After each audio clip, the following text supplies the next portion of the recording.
이사야 5장. 최상품 포도를 기대했건만 내가 사랑하는 분에게 노래 하나 지어 불러드리려 하네. 그분의 포도원에 대한 사랑의 노래를. 사랑하는 그분에게 포도원이 하나 있었다네. 좋은 땅의 아름다운 포도원이었지. 그분은 땅을 일구고 잡초를 뽑아내어 최상품 포도나무를 심었다네.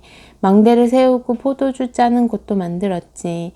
자랑할 만한 포도원이었다네. 그러나 최상품 포도 수확을 기대했건만 그 모든 수고 끝에 열린 것들은 돌포도였다네.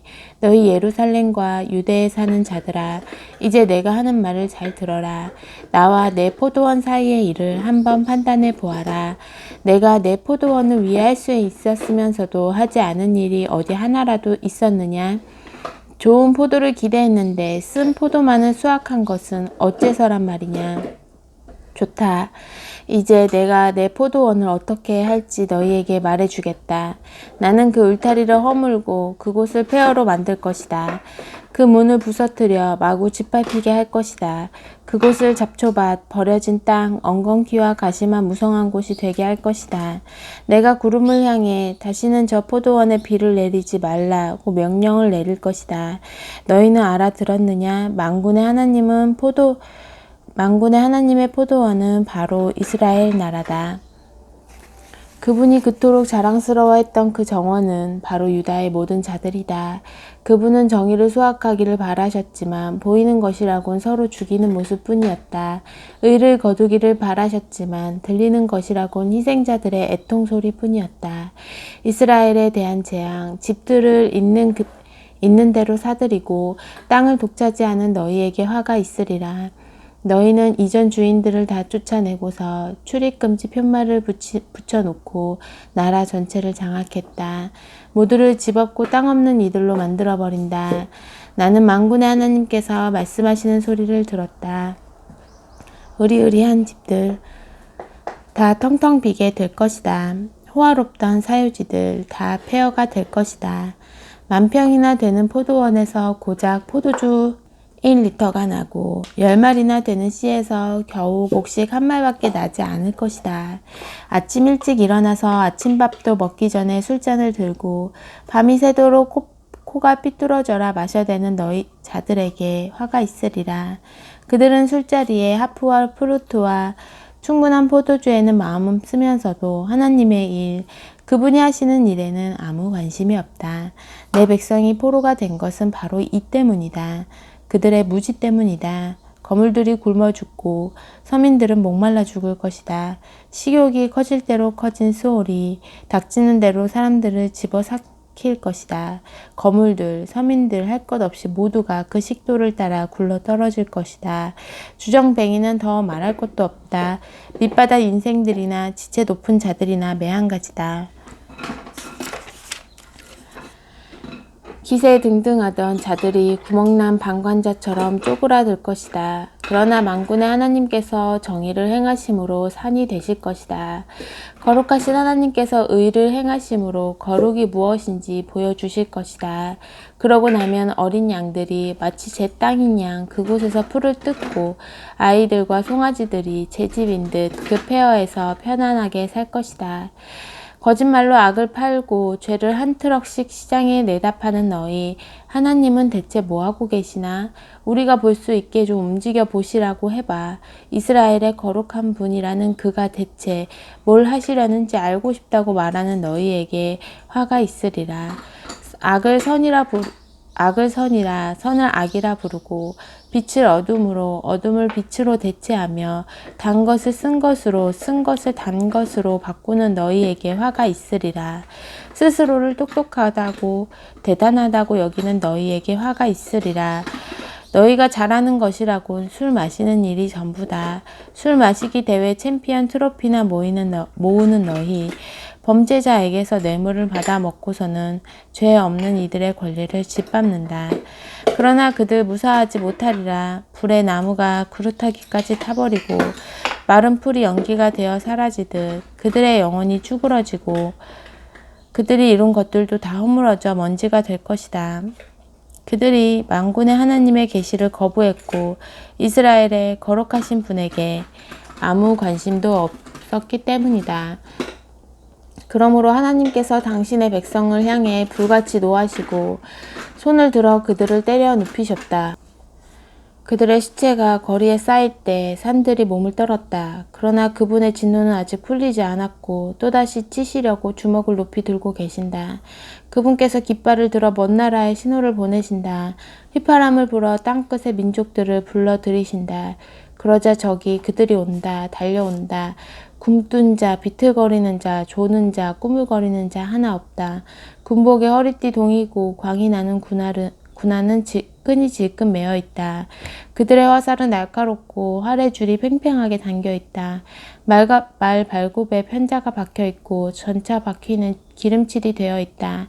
새끼 사자 떼같이 으르렁거리며 귀청이 떨어져라 포효하는 젊은 사자떼처럼 달려와 먹이를 잡아채서는 끌고 간다. 누구도 구해주지 못한다. 그날에 그들은 포효하고 포효하고 또 포효할 것이다. 대항의 파도소리와 같이 포효할 것이다. 그 땅을 샅샅이 살펴보아라. 어둠과 고통 말고는 아무것도 보이지 않으리라. 하늘의 모든 빛을 구름이 덮어 꺼트릴 것이다. 6장 거룩하시다 거룩하시다 거룩하시다. 우시야 왕이 죽은 해에 나는 주께서 지극히 높은 보좌 위에 앉아 계시고 그분의 긴 옷자락이 성전을 가득 채우고 있는 모습을 보았다. 그분 위로 천사 스랍들이 머물러 있는데 저마다 6개의 날개를 달고 있었다. 둘로는 자기 얼굴을 둘로는 자기 발을 가리고 두 날개로 날면서 서로를 향해 이렇게 외치며 화답하고 있었다. 거룩하시다 거룩하시다 거룩하시다 만군의 하나님. 그분의 빛나는 영광 온 땅에 가득하도다. 천사들의 소리에 바닥 전체가 흔들리더니 성전 안에 연기가 가득해졌다. 내가 말했다. 재앙이다. 재앙의 날이다. 이제 나는 죽은 목숨이다. 나는 이제껏 하나같이 더러운 말을 일삼았다. 하나님을 모독하기까지 했다. 나와 함께 살아가는 자들도 마찬가지다. 다 썩어빠진 말들, 불경스러운 말들을 쏟아 놓았다. 그런데 내가 여기서 하나님을 대면하다니, 왕이신 만군의 하나님을. 그때 천사 스랍들 가운데 하나가 내게 날아왔다. 제단에서 타고 있는 숯 하나를 부지개로 집어들더니 그 숯을 내 입에 대면서 말했다. 보아라, 이 숯이 내 입술에 닿았으니 내 죄가가 사라지고 내 죄가 씻겨졌다. 그때 내게 주의 음성이 들렸다. 내가 누구를 보낼까? 누가 우리를 위해 갈까? 내가 소리치며 말했다. 제가 가겠습니다. 저를 보내주소서. 그분께서 말씀하셨다. 가서 이 백성에게 전하여라. 귀를 쫑긋하고 들어도 알아먹지 못하리라. 뚫어져라 쳐다보아도 알아보지 못하리라. 이 백성을 손가락으로 귀를 틀어막고 눈 가리개로 눈을 가린 바보 천치로 만들어라. 아무것도 보지 못하고 아무 말도 듣지 못하도록 뭐가 뭔지 도무지 깨닫지 못하고 그래서 돌이켜 고침받지 못하도록 소스라치게 놀라 내가 말했다.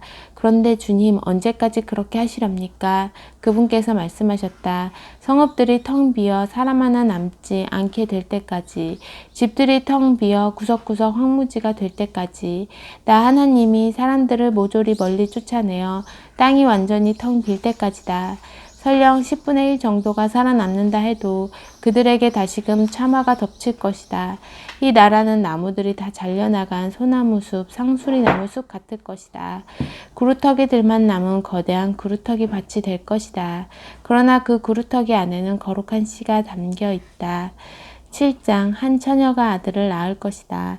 우시아의 손자요 요담의 아들인 아하스가 유다의 왕으로 있던 때에 아람 왕 르신과 르말리아의 아들인 이스라엘 왕 베가가 예루살렘을 공격했으나 성공하지 못했다. 아람과 에브라임, 이스라엘이 동맹을 맺었다는 사실이 다윗 왕실에 전해지자 아하스와 백성은 크게 동요했다. 그들은 사시나무 떨듯 떨었다. 그러자 하나님께서 이사야에게 말씀하셨다. 가서 아하스를 만나라. 내 아들 스알 야숲 남은 자가 돌아오리라를 함께 데리고 가거라. 성의 남쪽 공중 빨래터로 가는 길인 윗 저수지의 수로 끝에서 그를 만나 이렇게 전하여라. 내 말을 듣고 진정하여라. 두려워하지 마라. 다탄 막대기에 불과한 그 둘, 아람의 르신과 르말리아의 아들을 두려워할 이유가 없다. 큰 소리 치지만 그들은 아무것도 아니다. 아람이 에브라임의 르말리아의 아들과 더불어 너를 해칠 계략을 꾸몄다. 가서 유다를 치자. 결단내서 우리의 것으로 삼고 다브엘의 아들을 꼭두각시 왕으로 세우자며 둘이 공모했다. 그러나 주 하나님께서 말씀하신다. 결코 그렇게 되지 않을 것이다. 아람의 수도는 다마스쿠스고 다마스쿠스의 왕 르시는 그저 인간에 불과하기 때문이다. 에브라임도 65년이 지나기 전에 나라가 망해 돌무더기밖에 남지 않을 것이다. 에브라임의 수도는 사마리아고 사마리아의 왕은 고작 르말리아의 아들에 불과하다. 너희가 믿음 안에 굳게 서지 않으면 도무지 제대로 서지 못할 것이다. 하나님께서 아하스에게 다시 이렇게 말씀하셨다. 내 하나님에게 표징을 구하여라. 무엇이든 구하여라. 통 크게 구하여라. 하늘의 달이라도 구하여라. 그러나 아하스가 말했다. 아닙니다. 나는 하나님께 그런 요구를 하지 않을 것입니다. 이사야가 그에게 말했다. 다윗 왕실이여 잘 들으십시오. 그대들은 소심과 위선에 불과한 경건으로 사람들을 지치게 만들고 그것으로도 모자라서 이제는 하나님까지 지치게 만들고 있습니다. 그러니 주께서 친히 그대들에게 표징 하나를 주실 것입니다. 두고 보십시오. 처녀인 한 소녀가 잉태하게 될 것입니다. 그녀는 아들을 낳고 그의 이름을 임마누엘, 하나님이 우리와 함께 계신다 라고 할 것입니다. 그 아이가 12살 되어 도덕적 판단을 할 수 있을 때가 되면 전쟁의 위협이 끝나 있을 것입니다. 그러니 마음을 놓으십시오. 그대들을 그토록 근심케 하는 저 두 왕은 그때쯤 사라져 없어지게 될 것입니다. 그러나 이 경고도 함께 들으십시오. 하나님께서는 왕과 백성과 이 왕실에 에브라임이 유다를 떠나 나라가 두동강 났던 그때 이래로 가장 혹독한 심판을 내리실 것입니다. 아시리아의 왕이 올 것입니다. 그때가 되면 하나님께서 이집트 나일강 원류의 파리떼를 부르시고 아시리아 땅의 벌떼를 불러오실 것이다. 그것들이 와서 이 나라 구석구석까지 쓸어버릴 것이다. 무엇으로도 그것들을 막을 수 없을 것이다. 또 그때가 되면 주께서 유프라테스강 저편에서 빌려온 면도칼 아시리아의 왕을 말한다. 를 가지고서 너희 머리와 음부의 털을 다 밀어버릴 것이다. 너희는 발가벗겨져 수치와 치욕을 당하게 되리라. 그분께서 너희 수염을 다 버리실 것이다. 그때 살아남은 자들은 소 한 마리, 양 2마리만 있어도 자신을 행운아로 여길 것이다. 적어도 우유는 많을 테니 말이다. 그 땅에 남은 자들은 극히 간소한 음식, 버터와 꿀만으로 사는 법을 배워야 할 것이다. 그것이 다가 아니다. 좋은 포도원들이 지천이던 수천 개도 넘었던 수억 가지의 포도원들, 이 나라가 조그만 잡초밭으로 바뀔 것이다. 어디를 보아도 잡초와 가시덤불밖에 없으리라. 아무짝에도 쓸모없는 잡초밭이 토끼 사냥 때나 소용이 있을지 모르겠다. 소와 양들만이 먹을 것을 찾아 이리저리 헤매고 다니겠지만 잡초뿐인 그 땅, 예전에 비옥하고 잘 가꿔진 과수원과 들판은 흔적조차 찾을 수 없을 것이다. 아멘.